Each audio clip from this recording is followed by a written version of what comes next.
Welcome back সুমনদা mini blog. আজকে তোমাদেরকে দেখাবো রায়গঞ্জের কালী পূজার পরিক্রমা বলতে কালী পূজার কার্নিভাল। চলো আমার সাথে আর দেখতে থাকো সুমনদা মিনি ব্লগ। দেখো রায়গঞ্জ কালী পূজার কার্নিভাল।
রায়গঞ্জের কালী পূজা কার্নিভালে মনে হচ্ছিল বলিউড আর টলিউডের হাট বসছিল। প্রতিদিন চারিদিকে খালি টলিউড আর বলিউডের নায়ক নায়িকার ছড়াছড়ি, আর রায়গঞ্জের মাঝে চলে আসছিল পূজা ব্যানার্জি।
তোমরা বলতেই পারো সুমনদা এতদিন পর কালী পূজার কার্নিভাল ছবি ছাড়লে কেন? দেখো, এতদিন আমি অনেক ব্যস্ত ছিলাম, অনেক কাজে মানুষের ব্যস্ত থাকতে হয়, কিন্তু তোমাদের স্বার্থে আর আমার ফেসবুক বন্ধুদের জন্য আমি কিছু মুহূর্তের ভালো ভালো ছবি তোমাদের জন্য আমি তুলে রেখেছিলাম। তাই ভাবলাম না, তোমাদের সাথে আমি শেয়ার করি। তাই আজ আমি তোমাদের সাথে শেয়ার করলাম রায়গঞ্জ কালী পূজার কার্নিভাল। তোমরা দেখে বলবে আমার ছবিগুলো কেমন লাগছে। আর রায়গঞ্জের কার্নিভালে 5টি ক্লাব আছে, এই 5টি ক্লাবের মধ্যে কোন ক্লাবের কার্নিভালটা তোমাদের ভালো লাগছে সেটা আমাকে জানাবে কমেন্টস করে। আর এইভাবেই আমার সাথে থাকো, পাশে থাকো, আর দেখতে থাকো সুমনদা মিনি ব্লগ। পরিশ্রম করে চলেছে সেই জেলা প্রশাসন, পুলিশ প্রশাসন, বিদ্যুৎ বিভাগ, অগ্নি নির্বাপন সংস্থা, পূর্ত বিভাগ, বিভিন্ন ক্লাব তথা স্বেচ্ছাসেবী সংগঠন। এবারের আকর্ষণ ছিল বয় সুকান্তর প্রেমানন্দ মহারাজের স্ট্যাচু। সবচেয়ে ভালো জিনিস এইটাই। আর তাদের থিম ছিল এবার জোকার। দেখো কার্নিভাল বয় সুকান্তর।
এবার রায়গঞ্জের রাজপথে রায়গঞ্জের 5টি ক্লাবের মধ্যে সবচেয়ে ভালো লেগেছে কোন কোন ক্লাবের কার্নিভাল আজ তোমাদেরকে জানাচ্ছি আমি।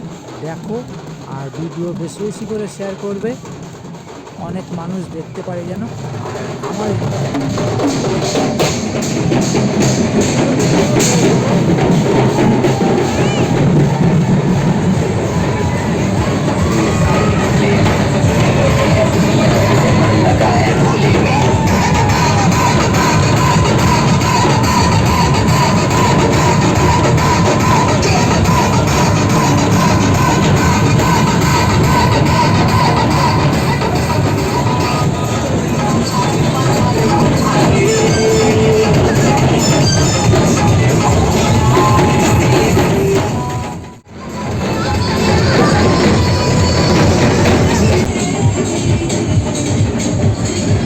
ভিডিওটা কেমন লাগলো বন্ধুরা তোমরা কমেন্টস করে জানাবে। আর দেখতে থাকো সুমনদা মিনি ব্লগ, সাথে থাকো, পাশে থাকো, আর বেশি বেশি করে শেয়ার করো যেন এইভাবেই আমি তোমাদের জন্য ভিডিও শেয়ার করতে পারি।